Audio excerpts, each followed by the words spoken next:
being here, and I appreciate each person being flexible with us during this time of the session. As you know, calendars move and priorities change, and we have to jump around. So I appreciate and totally respect other folks' calendars and schedules. So with that being said, I don't want to belabor that point, but I just wanted you to know from the chair and from the committee, we appreciate each one of you.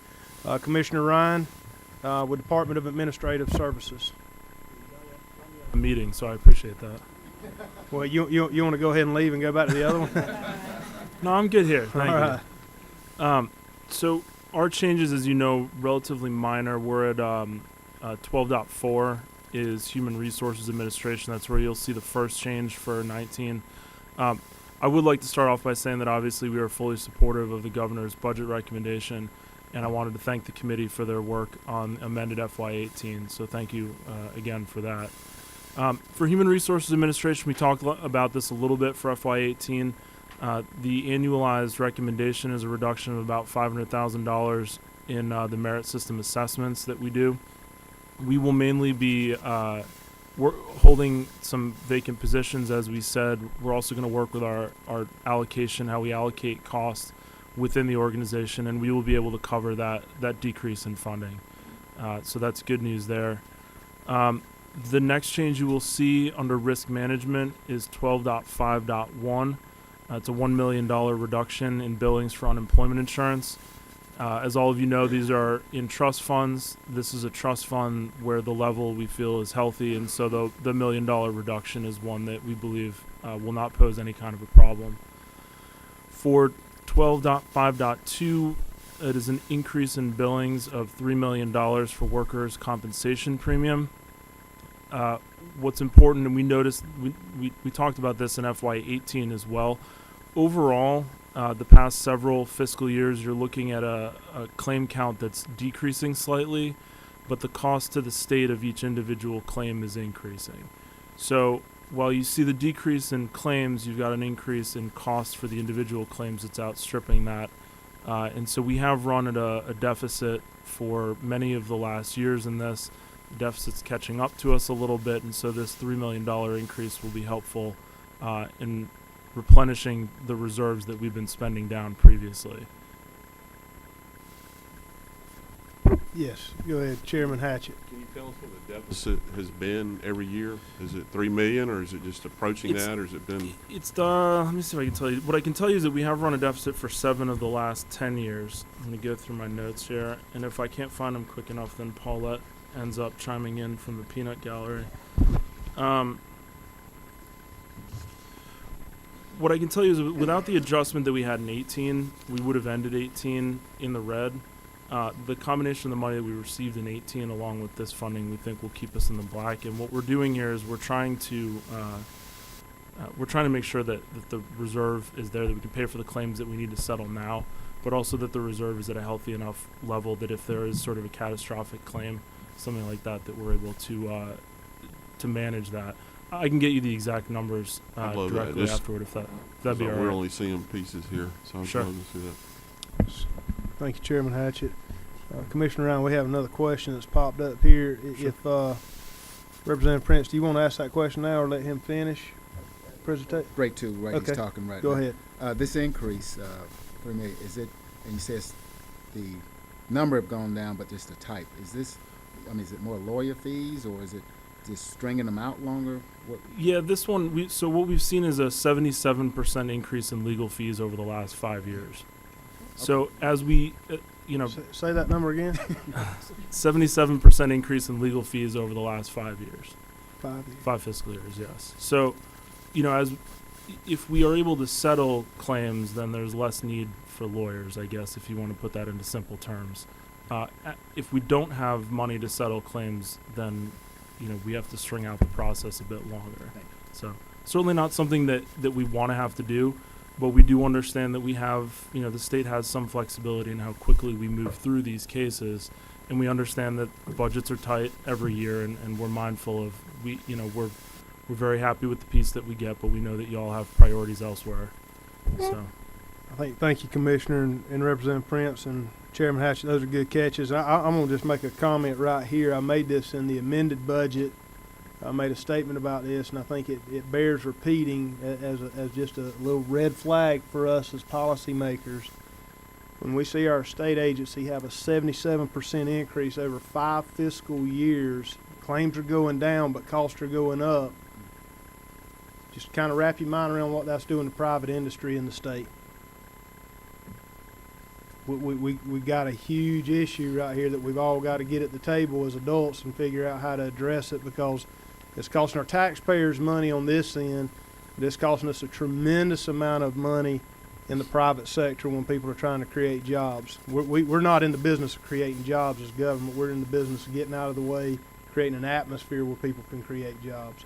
And when we see an example like this in our own state agency, we've got a huge problem outside of that. So that's just my point of personal privilege right there, Commissioner, if you will, carry forward with your presentation. Sure thing. And I would also like to add that, we do owe a debt of gratitude to our fellow agencies for that 10% decrease. I mean, they are doing a good job in training on there, on the workers' comp thing. But, one of my least favorite phrases in the world right now, it is what it is to a certain extent. But we absolutely would like to work with y'all on it. Okay. Next up is 12.5.3, increase in billings for liability insurance premiums of $6.2 million. This is another one where we've also seen claims numbers go down, but the bottom line is primarily in bodily injury and personal injury claims, we've seen those increase. And you're looking at, primary reason being sort of medical inflation, and we all know that exists. So that's our primary cost driver there. The next one that you'll see is 12.5.4, which is a reduction in premiums for our cyber insurance program. We received $1 million last year. That pool of money is available as DOAS takes a first position, essentially, if any of our eligible state agencies are hit with some sort of a cyber attack. The money is there. We've had one incident this year that we've paid out. We've still got about $780,000 that's in the trust fund, so we're comfortable with not receiving that $1 million again. And then finally, as far as the billings are concerned, there's a reduction. It's a rather large number, reduction of about $17.9 million in property insurance. That's 12.5.5. That trust fund is in a very healthy position. We have run the projections for that, and at the end of the fiscal year, we believe that we'll still be at about $47 million in that trust fund. So the trust fund's healthy. We can take that kind of a reduction. And as you know, for those of you who've been through the process before, this is my first time, but my staff is very good at briefing me on these things. We have to alter the amount in the trust funds based on our assessment. So if we feel that there's more money than we need in any given trust fund, we'll reduce the amount through billing so that there's not money going into a trust fund that already has plenty of funds. And then we'll work with OPB and work with all the increased billings for areas where we need more money. So it's a rather large reduction, but we've done our homework on that, and we feel confident that the trust fund will still be in a good position after this. And then finally, down the bottom, you'll see 12.5.6. We're currently working on a new risk-based model for our methodology, and that found its way in here. There's no dollar amount attached to it, but that's something that we're working on right now. We hope that will increase our projection abilities. Yep. Chairman Parsons. Thank you, Chairman. I wanted to ask you about that 12.5.4, Mm-hmm. I guess. I want to make sure I understand, but I know that the cyber insurance is something that's relatively new, I think. Yes, sir. But you had mentioned the eligible agencies. What makes an agency an eligible agency? All state agencies, all non-constitutional agencies, it's mandatory that they pay a premium into the policies that we carry, and they are covered. It's optional for the constitutional agencies, but I believe, let me see if I'm right, I think all of them did actually opt in, so all of them are actually in. Okay. So I'm just trying to get my head wrapped around this. You have to excuse me, but Nope. So you got $1 million reduction. Is that right? Yeah, so there was $1 million in FY18 budget, and so we got that money. We've only spent $220,000 because thankfully we've only had one incident this year. So there's still $780,000 from that original $1 million that we got last fiscal year. Yeah. What this is doing is it's not taking that money away from us, it's just not giving us the $1 million again. if the money had stayed in there, we'd then be looking at 1.78 million that was in that trust fund. So Okay. it's not technically a reduction of funds. It's you're just not giving us the million again. Okay, Is that clear enough with that? thank you, appreciate it. All right, Commissioner, carry on. Are you, That's all I've got as far as changes are concerned. all right, thank you, Commissioner Ryan, for your presentation. For the pleasure of the committee, is there any questions for the Commissioner this time? Chairman Hatchett? Thank you, Mr. Chair. Was it Ag, Department of Ag? Yes, it was. For the committee members, any other questions? All right, Commissioner, thank you for your presentation. Thank you, Mr. Chairman. Next up, Commissioner Butler, Department of Labor.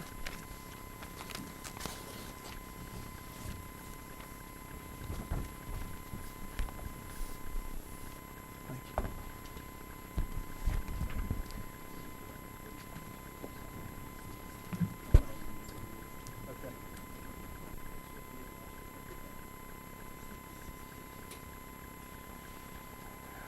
Goodness. Commissioner Butler, welcome. Thank you for taking time out of your day to come and present to the committee. The floor is yours. Okay, well, you may not say welcome after I get done. You may want to throw me out of the room. No, we don't throw, well, I don't know, get through, we may throw you out. I'm not gonna say we won't. Yeah, it won't be the. It won't be the. I guarantee you, Lynn Smith may want to throw me out. She's already mad at me. Let's So anyway, carry forward. all right. Well, as far as the budget goes, you take. There's one change that was in there. Had to do with some money that was related to the customized recruitment program. You saw that change. It was 250. 250. I tell you what, I get used to seeing all the spreadsheets in my work. It's kind of hard to get caught back up how we do it over here. 253,601.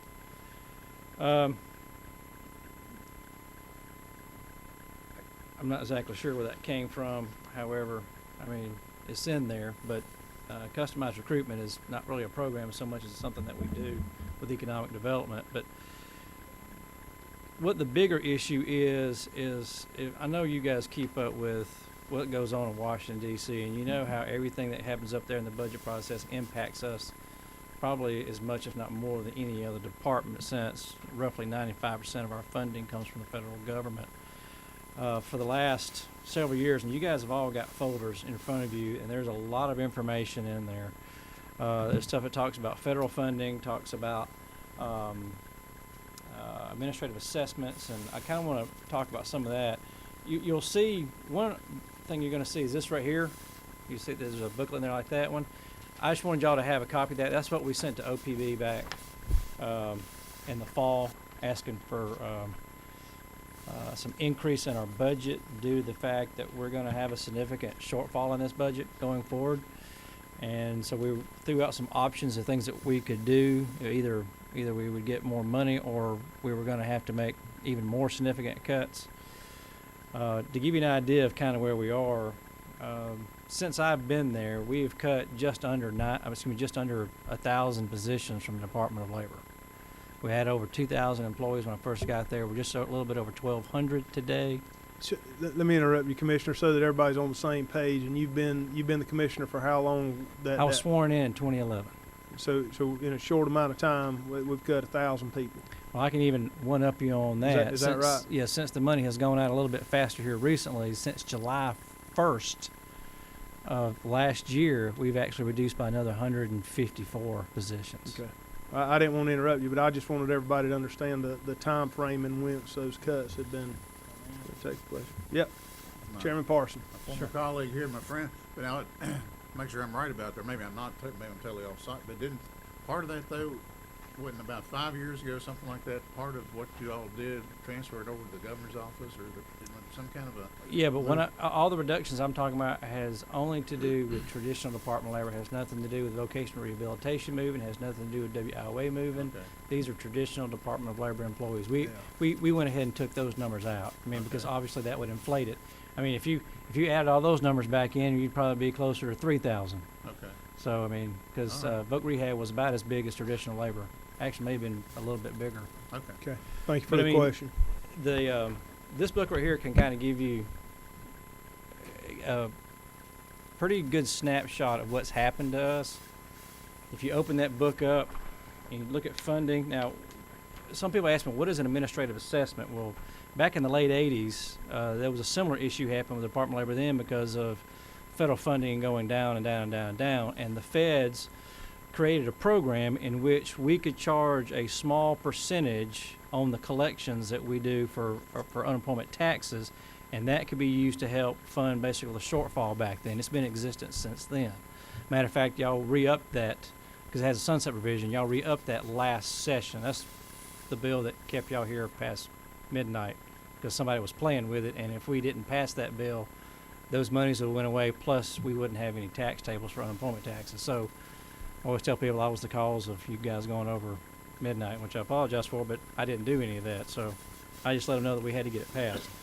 But administrative assessments are those monies that, you know, that we charge the employers of the state of Georgia to help fund the operations to catch the shortfall, especially in the lean years. Now, what a lot of people don't know is during when Sonny Perdue was governor, and, you know, if anybody who was there back then, you know, we had terrible budget shortfalls. It was very rough to come up with the money. And so they were trying to find money anywhere they could to help, you know, backfill the holes. Well, one of the places where they borrowed money from was our administrative assessment monies. And they used part of our monies to help pay for other programs in other parts of the state, because we were getting a lot of federal money to help with what we were doing. So it kind of was a wash. It worked out. The problem is now that times are good and other programs are doing well because there's more money coming in the state, we actually get less money coming to us. And so now that I guess the bill has come due is what I'm trying to say.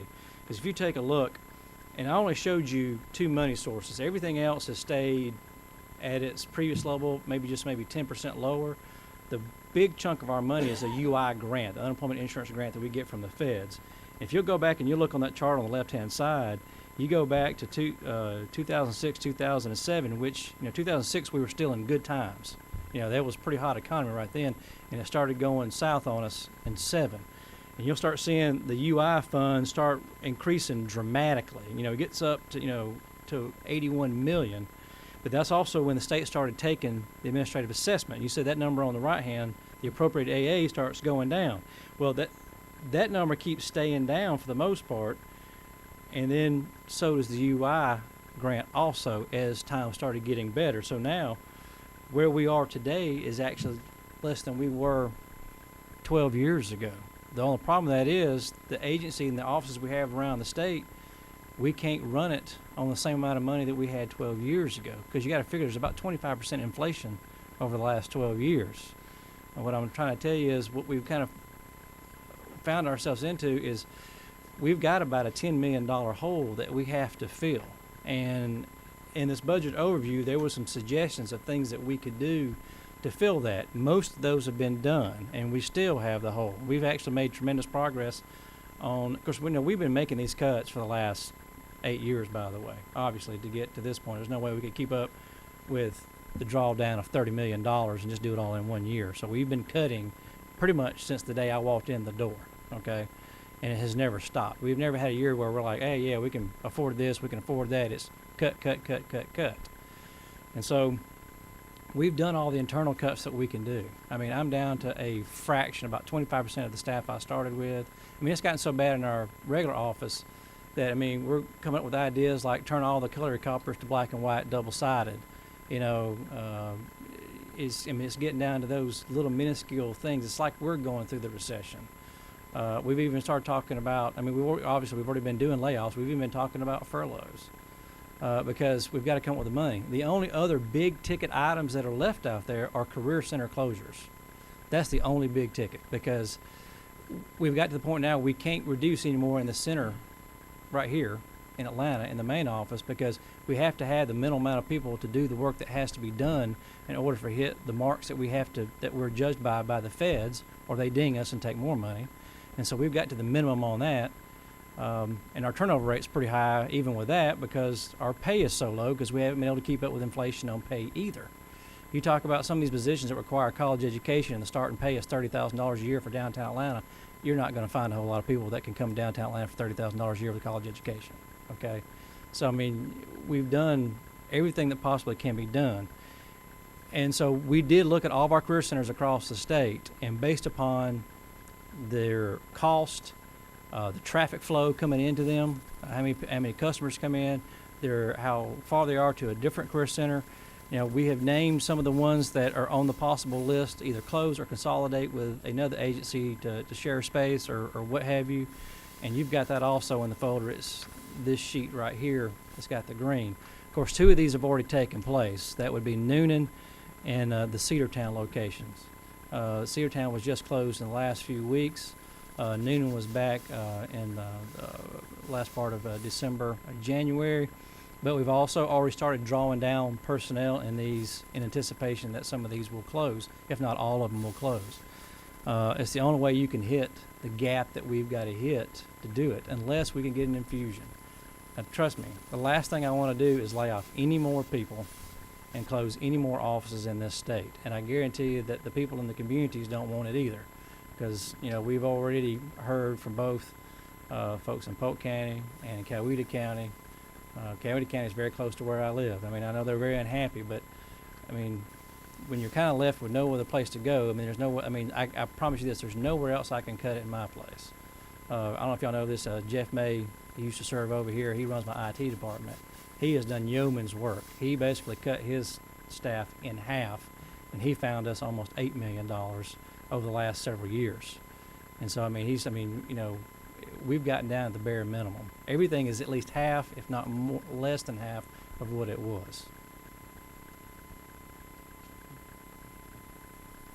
So I guess what I'm putting before you today is, you know, I'd really like to ask for your help when it comes to coming up with some funding to help us keep these career centers open. However, if you can't, then I just want to make sure that you're well informed about, I don't want any more surprises. I want you to know kind of where we're going from, you know, this point forward. All right. Thank you, Commissioner, and I know it's not easy, but we appreciate the work you and your team are trying to do over there in budgetary crunch times. You've also Number got a 6. list of the career centers that have been closed over the last several Okay. years before now, too. All right. Chairwoman Smith. Well, thank you for your presentation. I guess we were the first one up to get cut, but you and I had a conversation about trying to set up web access to the areas that have been shut down for the workers who needed to prove that they were unemployed so they could get benefits from Right, yeah, and possibilities. that project is a little ways off to being able to done because it does cost money to build that system, but it's in process. However, in your case, in your community, we do have one of our personnel from Carrollton who's going down 1 day a week. Thank you. In order, That's so what they requested. yeah, so for 1 day a week, somebody will be traveling to Noonan, so they can do those wage reports is what you're talking about. We have to do the same thing with Wage Grady, right over here for individuals coming in there, and that actually is a request that we get all over the state, and we're trying to develop a way. Of course, there's obviously be a certification process for whoever is going to be the one that's going to be using that system, because there's a lot of very sensitive data there. But we are working toward eventually, as funding allows, to have a system to where hopefully somebody at that place could just go online, tag our system, and it would say, okay, here's this person's wage report, and you're good. Obviously, there's some things that we're going to have to clear with USDOL and some others about that, and get approval for it down the road, because I don't think anybody else does that. But we're going to try to do it to see if we can't make it easier on individuals, because you're already at a burden as it is if you don't have any income and you're trying to apply. Yep. Follow up, Chairwoman. So, this new format you're trying to develop, it would also be a benefit to like rural parts of our state, so people don't have to travel. And the situation we're describing are people who have healthcare issues. They can go to like a charity type hospital or charity type medical center. Ours is called Good Samaritan. But if they need to get into a hospital, they can't, because they have to have that wage report showing they're indigent. And there was no way for them to get it because the center closed. And so when I talked to Commissioner Butler, he suggested that they were exploring this means, and we're looking at technology all over the state, and I mean, it's an innovative way to look at one of your problems, but thank you for listening to the Well- community and at least getting somebody there to help those people.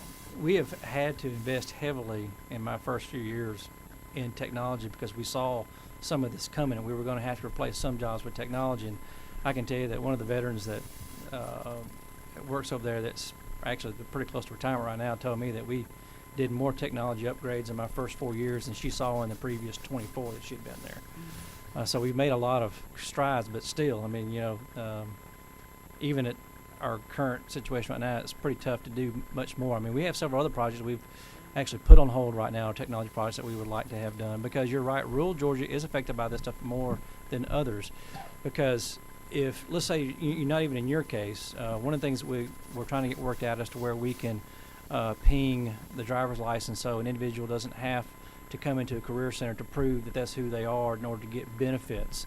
That's a really big burden for somebody living in rural Georgia because of some of the closures we've had to do.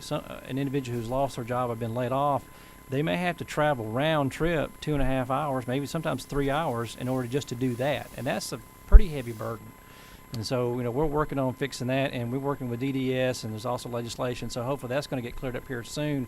But still, it's going to take us a year to be able to do that because we actually have to build the technology to ping those driver's license, which we actually can do that in-house with in-house talent. We're not going to have to go buy something or hire somebody. So we actually have programmers in-house that can do that kind of thing for that system. Commissioner, if you will, we got one more question, then we're going to move to our next presenter for the time for everybody. Chairman Parsons, recognized. Thank you, Chairman. Here again, just trying to understand what's actually been cut, what the governor's recommendations are. I mean, it's not all that much money. I mean, I'm sure any of the money's, but from reading here on 30, maybe I'm off track, but 32.4.1, I mean, it appears from the governor's recommendations that he is thinking that some of these things that y'all are doing at these centers would be done through the governor's office of workforce development through the technical colleges. Is that right, or am I completely off base there? That's what's in the recommendation. I mean, but that's apparently what his. I mean, you can't speak for him, or you're not thinking, but that would be what I would. That's what I would gather from that. But understand, customized recruitment is not one of the core things that we do at Department of Labor. That was something extra. It's a program that I developed a few years ago to help economic development. It's groundbreaking. No other state does it. And I can show you a lot of data about the things that we've done with it. Basically what it is, when we get a new company coming to Georgia, I have a team that's based all around the state of Georgia, and we can move them around, which makes the program somewhat expensive. But what happens is they work with the HR departments of the new companies coming in, find out what they want. They do all the initial screening and hand over a company, the best possible prospects for the jobs. And to give you an example of how effective it is, just kind of in a quick snapshot, you could have a company coming in that needs 400 people. We can make sure that they have 800 prospects, that all of them are hireable. Our turnover rate for the people that we are referring to these new companies is 8%. That is better than any staffing company's average ever. Okay, I mean, there's nothing like it. And with the companies, they find it wonderful. It helps them get up staffed a whole lot quicker. They get profitable quicker, and they tell that story to the next company coming to Georgia, which helps us get more companies coming here. But then just a quick question. That is to do, and you said this, but I missed it.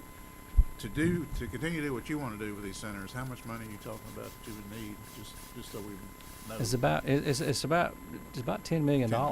Okay, to keep things open. This revenue estimate they have right here is a floating number. Remember, this came from months and months ago. The federal funds that we're going to have is probably going to be about $10 million less than what you're seeing on this page right here. Matter of fact, we're getting ready to do an amendment in the system right now.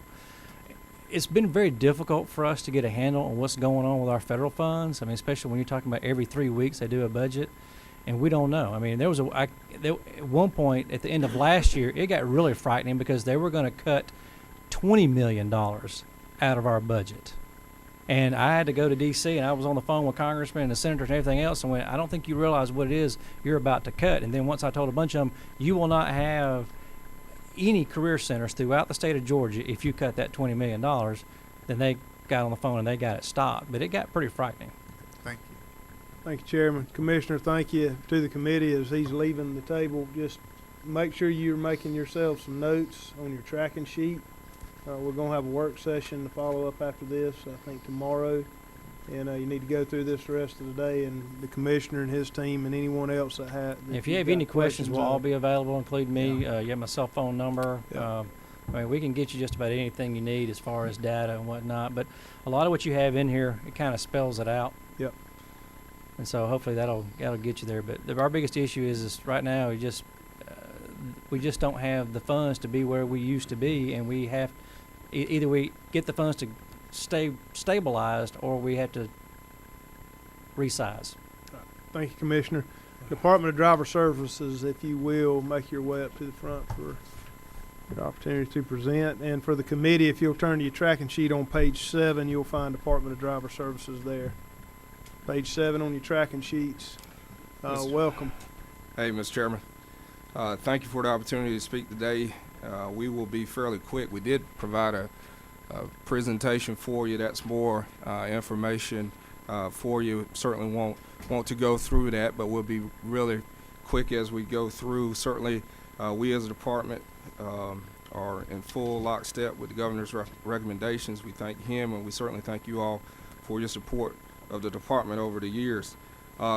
What I would like to do is just if you have this PowerPoint presentation, I'll get to the line items quickly, but there's a few things I just want to point out to you because in past years you've given us the opportunity to expand a few places, and we certainly want to talk about those. I'll start on page 2 of the PowerPoint presentation and just point out some great facts that I think the committee would be happy about, and that is of our 7.9 million valid driver's license in our state, 7.4 million of them are Real ID compliant.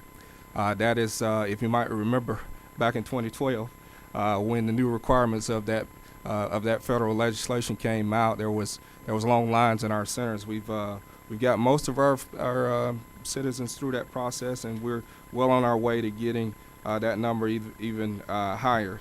Next, on page 3, I just wanted to point out a little bit of the performance of our department. And looking at 2016 and 2017, you'll note that in both years we served more than 4 million people face to face. And that's in our 67 centers around the state. Fairly busy. Our staff, they're wonderful. They do an awesome job. And what I'd like to point out to the committee is while serving slightly fewer customers from 2016 to 2017, if you'll note the next two stats, which is the average statewide wait time, that's the time from you get a ticket to the time you get to our counter, has continued to decrease. We went from 11 minutes, 40 seconds in 2016 to 7 minutes and 44 seconds in 2017. Likewise, the number of customers that we're serving within 30 minutes, which is a goal that we have, is continuing to increase as a department. So really excited about those. Again, that's with the assistance that you all have provided us over the last several years. Quickly moving on to the next page, which is Alpharetta. This is a partnership with Fulton County. We are up and running in that location. Opened that building on September 19th of 2017. We went from servicing 17 different workstations in Sandy Springs to now 21 in Alpharetta. Efficiency has greatly increased. Staff morale is really much better because we were in a very bad building. Certainly, again, appreciate the assistance of the General Assembly in helping us to get to that location. And one of the last facilities I just want to point out, which is a new addition to our CDL community on page 5. We had 9 CDL sites in this state. Those places where we can give skills tests to those folks who want to be CDL drivers. We added a 10th back in November of 2017, and that's up in Rome. That really helped out our capacity over in Dalton, where we have been backlogged a little bit. So certainly appreciate, again, the opportunity to expand that center and get efforts going. As you might see from 6, and I won't spend a whole lot of time. We'll get straight to the tracking sheet. But we had as far as 6 weeks wait up in Dalton to get a skills test. By opening that center, increasing that one carousel in Rome, we basically deleted that 6-week wait. So that is money well spent, and certainly gets us in the process of serving the customers who come in and want to join that high demand career initiative that the governor has set out as far as CDL, commercial motor vehicles.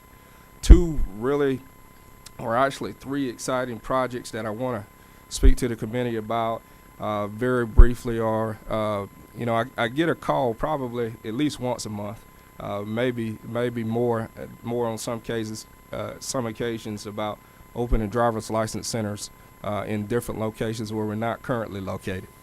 And one of the things I've been telling those folks who call me is, I'm trying to do you better than that. I'm trying to give you a driver's license center in your pocket. The ability to do and perform your services right there from your smartphone. And as you saw, 86% of our state is already Real ID compliant. So if you have that gold star on your driver's license, in most cases you can already simply pick up your smartphone, go to a website now, but we will make that experience a whole lot more convenient and easy through this app that we'll launch next month, late in March, that will allow you to do a number of different services as you see described on pages 9 and 10. 2 other projects that I want to speak about real quickly is we are in the period in which every 10 years or so we update our driver's license. There are a number of reasons why we do that. Most of it is around fraud. It takes our criminals about a good 10 years to come up with a really good copy of what we're currently doing. So we're in that process now of working with both state stakeholders as well as our law enforcement community in order to create a new driver's license system for our state, which will also be a new look and feel of our card. There is new technology as it relates to how you produce those. We currently have what's called a Tesla card. We'll be going to a polycarbonate, and I'll be glad to come by at some point and give you all a little bit more information about those. But it's a much more secure card and allows us to make sure that we're on the cutting edge of issuing the best product for our citizens and to avoid fraud. So next up is a joint project called Drives with the Department of Revenue. Just wanted to mention that one as well.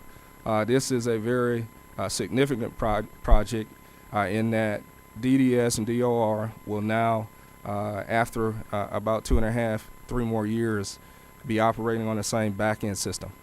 The significance of that, if you've ever had a constituent who came to you and said, I don't understand why if I go get a tag, I have to go get my driver's license changed to come back to get that tag. It's because we operate on 2 different systems. This project will allow us to operate on a single system, making it a lot more efficient for the constituents that come in to our centers, both at the Department of Revenue as well as local tag offices, that is, as well as DDS. So really excited about that project. Commissioner Riley and her team and our team have been working day and night to make this a reality, and excited about the opportunity to do this. And last is our tracking sheet information. DDS's requests are fairly straightforward this year. Lines 21.1 is we have 3 technical areas within the agency in which we appropriate. 21.1.1 is a share of employer share of the teachers' retirement system. We have but 1 employee in our department that is under that system, so those funds are to increase. It's for an increase so that we can ensure that employee continues to pay their share of teachers' retirement. The other adjustments are enterprise adjustments, DOAS insurance that Commissioner Ryan briefly spoke about, as well as merit system assessments, and then of course the cyber insurance. Going down, I do want to speak about lines 21.2.4, which is you saw a favorable yes. These are there's no appropriation associated with it, but the governor's recommended a yes to 5 CDL examiners. Should we be able to find that in our budget, and we will do our best to find those. As well as the governor recommended utilization of existing funds for a new lease in Athens. That's a location where we are currently in a building that's at least 40 years old, I was told this morning. So we're on the campus with the Georgia State Patrol. We will do everything that we can to find funds in order to make that lease happen, if not in future years. With that, the rest of the requests are enterprise requests again, over the different department areas. Mr. Chairman, I yield if you have any questions. Thank you, Commissioner. We do have a question here. Representative Prince. That's me. I'm sorry, Chairman Hatchett. Thank you, Mr. Chairman. There's so much similarity down there. I didn't know. To the commissioner whose family are constituents, I Yes. wish you were. Yes, sir. Glad Yes, to sir. see you again. Well, I pay taxes down there. I got All some, right. got some rental Thank you property very there. much. Thank you. I've had an email today concerning the Drives program and Okay. some expenses that are being incurred Yes, sir. locally with our tax commissioner's offices. And this may be kind of a joint question between you and Department of Revenue. Can you just give us maybe more insight in the Drives program and what's taking place there and what is being, where all the burdens are being placed? Sure. Well, 'Cause I think some others may start getting emails about this too. So. well, I can't speak on the tag side. I think Commissioner Riley, or if not, Ken is in the room. He will certainly talk about the tag, but this is a joint appropriation, so it's a phased project. DOR is implementing the first 19 months, and then DDS will have a period after that where we will fully integrate these systems. As far as what will happen, DOR again, Ken will be much better at explaining the tag and title side versus what we do on the driver's side. We, as a state agency, all of our locations are run by state agents, so we don't have that county state relationship that DOR has and running tag offices. So, Ken, We'll get there. Okay. you just tell me want what to wait okay. for him? Okay. Okay, I'm sure he'll report out on it and give you Okay. some more. Commissioner, you did a good job dancing around and deflecting on that. I like it. That was nice. All right, Commissioner, you have one more question right here. Chairman Parsons, is this for Commissioner Moore right here? Okay. Thank you, Chairman. I appreciate it. Yes, sir. I wanted to ask you, I spent, you mentioned that location, Athens. Yes, sir. I spent a better part of a week not too long ago with a grandson up in Jackson County, getting ready to take him out there. We took him out there. And I would probably agree with you. It looks like that location probably needs to be changed someplace better. Some Yes, of the sir. most dangerous driving we did actually was driving out there, going into Athens, out there, at those roads where you have to merge in and stuff. I had taken him all over the place, and he never had. I actually was more scared getting to the location out there. It has nothing to do with the actual facilities, but Yes, sir. But the facility. But I wanted to ask you this about that, and if I may, not directly related to the budget, but on the parallel parking. Mhm. Is that a requirement? Is that a requirement? Where does that come from? Because to me, this day and time, it's almost like ridiculous. I spent a lot of time with him, and he went out there and he maxed it. But even trying to find a place, I ended up going to Home Depot and setting up some of their buggies way out in the parking lot there, and that's how actually he trained on it. And it seems like there's no place to train. To actually practice that, and nobody. It's hardly any place that you even use it anymore. The skills tests are something that we, as in the state of Georgia as well as all over the country, are looking at. There's new technology. There's a lot of backup cameras and things like Yeah. that exist in technology that exists in cars that didn't exist in years past.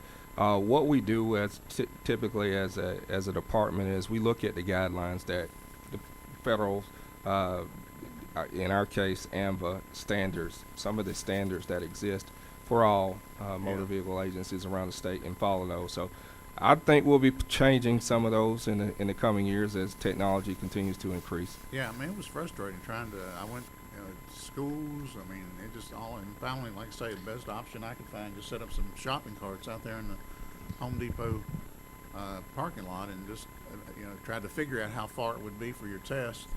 And, it worked out okay. And then also, I told him, I said, you know what, this really is aggravating me. I think I'm gonna go rent like the littlest, smallest smart car that I can. And, and it would make a difference too. Well, how big a car you would have to take that thing. Yes, sir. I mean, I just wondered if it was where the requirement came from. Thank you, I appreciate it. Thank you. Thank you, Chairman Parsons. I think, Commissioner, what Chairman Parsons was doing was bragging on his ability to be creative. It sounds like it. I think that's what we just witnessed. But Commissioner, thank you. Thank you, Mr. Chairman. Mr. Griffin, with Departments of Audits and Accounts.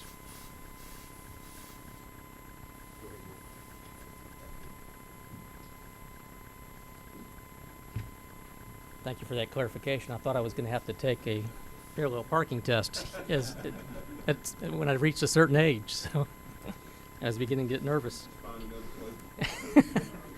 Beginning to get real nervous. So, good afternoon, Mr. Chairman and members of the committee. I'm Greg Griffin. I'm your state auditor. It's been 6 years since I've been in this role. It's gone by quickly, and I want to thank this committee for your support over those years. You've been very kind to us during those years. We just have a couple of small items to present to you today regarding the fiscal year 19 budget. So if we just look at the tracking sheet, we are seeking your approval to transfer $170,000 out of our audit and assurances services program to several other programs where the expenditures will actually occur in the future. This will keep us, if you will, out of budget jail and keep us in compliance with program-based budgeting. The second item is more informational. It's not on the tracking sheet, so we're, just to remind the committee, we are legislatively treated as a legislative agency for budgetary purposes, so you don't see the common items or the statewide items that the other agencies have on their tracking sheets. The House Budget Office will add those to our budget as they complete that. We are estimating, the House will estimate or come up with their own numbers, but we're estimating to see a net reduction to our budget of about $20,000. It's not very big. So again, not a very big impact to our budget in fiscal year 19. And with that, I'll be glad to take any questions. Thank you, Mr. Griffin. For the committee, if you have any questions, the chair has one, Mr. Griffin, and I don't want to. We'll yield. I'll yield to the committee first before I get started on some of my questions. Chairman Hatchett. I don't, Mr. Chairman, I really don't have a question. I just Okay. have a comment. No, So, I asked is that for all right? questions. Huh? Ask for questions. Oh, no, go ahead. I'd just like to thank Commissioner for all the help he's been with me over the last year. We have an issue, and he's been very accommodating and prepared information that's very helpful. So thank you. Thank you. It's always good to hear a compliment. Mr. Griffin, I have a question. How are you in your department right now as far as employees and filling positions and turnover rates? So that is becoming increasingly difficult for us in today's current market. We are, I think currently we have about 25 unfilled vacancies. Our starting salaries for auditors are below market. We compete, if you will, with the private sector for talent, and it's become increasingly difficult to get folks in the door currently. That's contributing to those vacancies, and then we're also seeing an increase in turnover at our mid-level positions, and again, due to competition in the marketplace, those folks are going outside to the private sector and finding a little bit higher paying jobs. Yes, sir.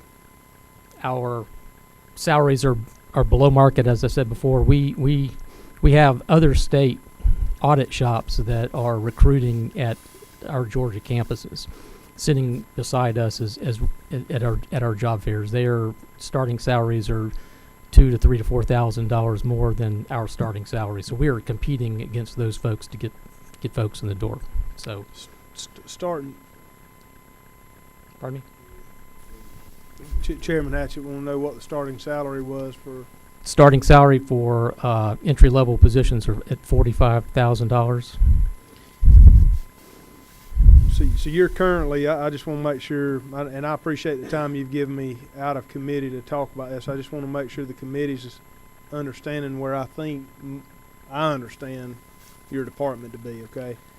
We're about $2,000 to $3,000 per employee, starting off lower. So when you're at a job fair, you're at a disadvantage right out of the gate. That's correct. And you've got about 25 unfilled positions currently.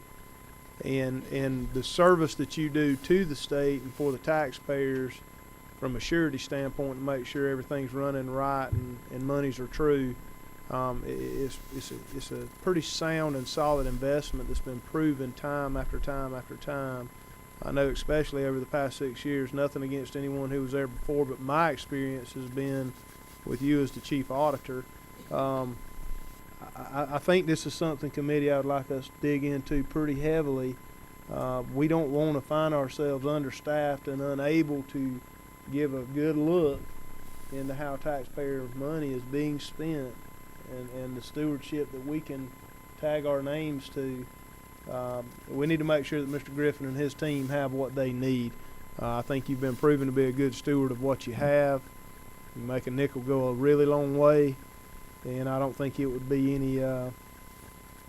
any bit out of the way for us to make a good faith effort out of this committee to see if we can find a way to help you. Can't make a promise, except that we're going to work and dig in. And you got a question right here from Representative Prince. Well, not so much a question, Mr. Chairman, but just basically piggybacking off of your comments there. Is there a way that Mr. Griffin could give us sort of what it would take to, for lack of better words, make him whole, and then we could probably use that information to $1.2 million. Not to put words in his mouth, but I think I've already figured it out. I think you did. Okay. 1.2. Well, I agree with you. It's something we need to definitely look into as a committee. If we can find it. I appreciate the committee's support, and that's a fair estimate to bring us up to the bottom, if you will, of the market, the 25th percentile. And again, we're not looking to be totally competitive with the private sector. We there are some differences. We don't travel quite as much, and so we don't. Maybe I should have said 2.1. I'm sorry. Instead of 1.2. But we certainly appreciate the support and certainly be willing to work with you and provide any information that would be helpful. Yeah. So, Well, thank you, Mr. Griffin, for your presentation and committee for your questions. Thank you, sir. thank you, Mr. Chairman, for your question. Last, but definitely not least, Commissioner Riley. Commissioner Riley, I think Mr. Ken answered all the questions with the nod of the head and thumbs and all earlier. I think Perfect. Everything's good, so we appreciate what y'all do. Terrific. I'm happy to quickly adjourn. Commissioner Riley, Department of Revenue. Thank you, Mr. Chairman. The FY19 budget has only 3 items of significance, and I'll direct your attention on the tracking sheet, page 77, to section 42.6, motor vehicle registration and titling. One second, Commissioner. Page 17 on the committee's tracking sheets. I Page apologize. 17. All right. Section Proceed. Section 42.6.4, an increase in funding in FY19 for telecommunication expenses of $726,177. This is mostly attributable to our technology enhancements for our drives program. And I believe, Chairman Hatchett, you had some questions on that. I'm happy to take them now. Yes, sir. Yeah, I received an email today about the drives program from my tax commissioner and the burden that evidently is being asked to be put on them to fund and there's always other sides of the story, so I just want to hear whatever you can tell us about how y'all are coordinating with them and what burden whatever you can tell Absolutely. me. Absolutely. Thank you, Mr. Chairman, for that question. The Department of Revenue, in their work with Department of Driver Services, the Georgia Technology Authority, and OPB, developed a budget for our drive system over time. That budget contemplated a cost of technology for the counties. When the budget was prepared for FY19, that cost was not included in the recommendation that has been presented to you. With that funding not be included in this budget, the department notified the counties that they would have to seek alternative ways to fund that technology, primarily computers, printers, scanners, the equipment that will attach to the drive system for functionality at the local tag offices. The department is working with the Department of Administrative Services to provide a statewide purchasing contract, and we've notified the counties of minimum specifications for equipment that they might wish to acquire through this statewide contract that would provide them a portal, if you will, to acquire that technology.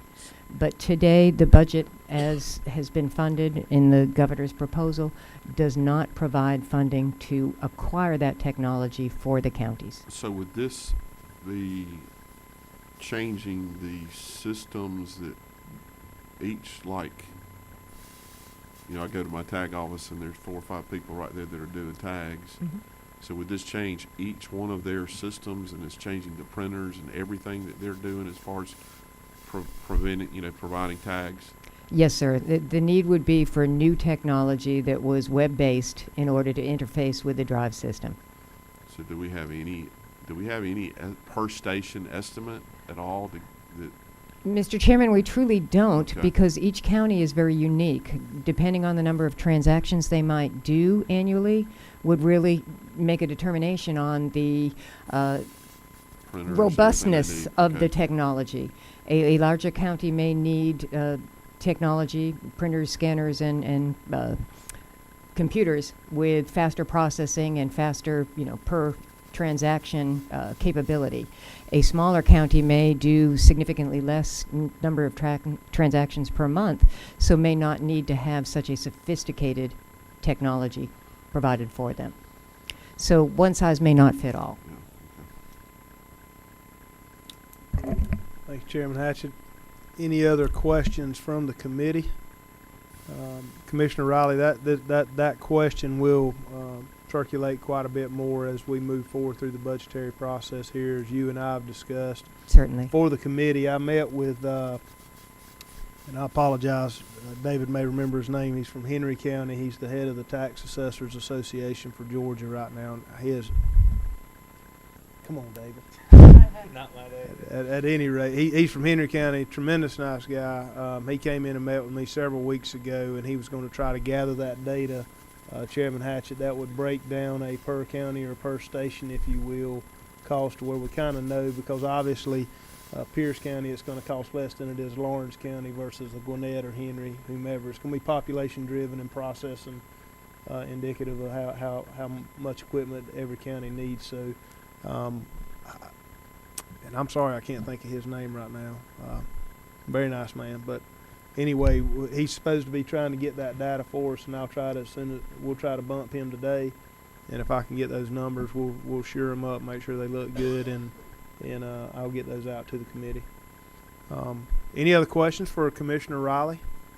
Mr. Chairman, there are 2 other enhancements Yes, in ma'am. our budget, if I may point them out there. Yes, ma'am. In section 42.6.5, also in motor vehicles, it's increasing funds for 1 customer service representative and 1 odometer fraud investigator. In both cases, this will help us with our service delivery and also protect our taxpayers from odometer fraud. Finally, in section 42.11.4, under taxpayer services, there is funding contemplated for 2 tax examiner positions to address our backlog in primarily business tax credit processing.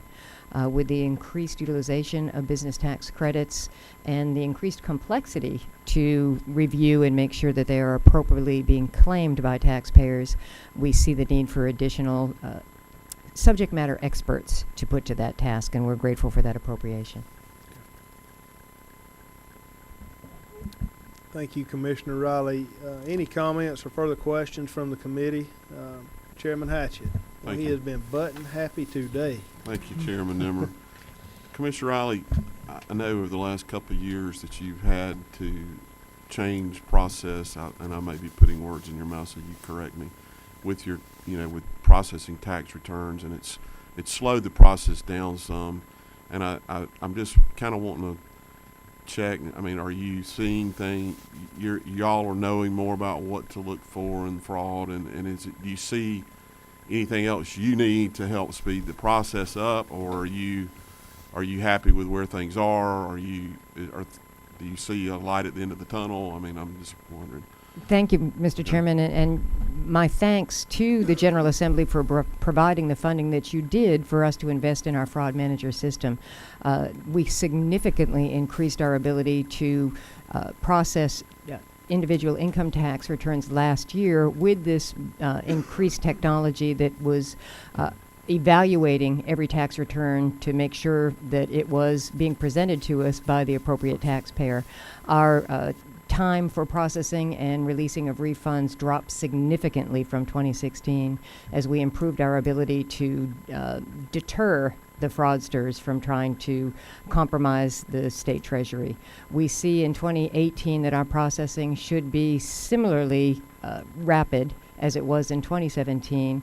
We caution taxpayers that an electronically filed return that is error-free will likely have a refund issued in less than 10 business days, but an error will delay and likely would need some follow-up from the department to correct any errors and then release a refund. How many fraudulent? Do we have a lot last year? We blocked over $200 million in attempt at defrauding the state last year. Our system works extremely well, and we are coordinating with all the other states in the nation and the IRS, as well as the tax preparation software providers. And anytime we see evidence of fraud, we share that experience through an alert system, and all of us can put common defense up and collectively protect taxpayers, and it's been working very well. Yeah, thank you. Thank you. Chairman Barr has probably a statement. I think he's understand that he's been a little concerned about the fraud catching him. So let me recognize Chairman Barr. Well, I have noticed. I appreciate the speed at which y'all have responded to the problem that we had, and I do thank you very much. The odometer fraud investigator kind of caught my eye there. Do you, with newer technologies and it being digital and everything, do you foresee this always a need? Is this continue, or will this kind of fade out as we head into newer vehicle types? And thank you for that question. Unfortunately, we see that it will continue, that our technology experts can hack into systems. They also can manipulate electronic odometers. Gotcha. So our work, unfortunately, will likely continue. Okay, That will probably, that number will increase as your skill set level is going to have to increase from a technological standpoint as cars become more and more advanced. The ability to go in and roll an old dial back Yeah. versus reprogramming a current late model vehicle is a lot different. So Ferris Bueller. All right. Any other comments or questions from the committee? If not, Commissioner Riley, thank you for your time. Thank you each one that came today to listen. And David figured it out. It was Todd Cowan from Henry County. And I apologize to Todd and everyone else. I couldn't think of his name, but Todd came and met with me. We talked about the cost to the counties, and I'll bump him today and try to find out where that data is, and so we can get it to the members of this committee. With that, we consider ourselves adjourned. Thank you, each Mr. one. Chairman.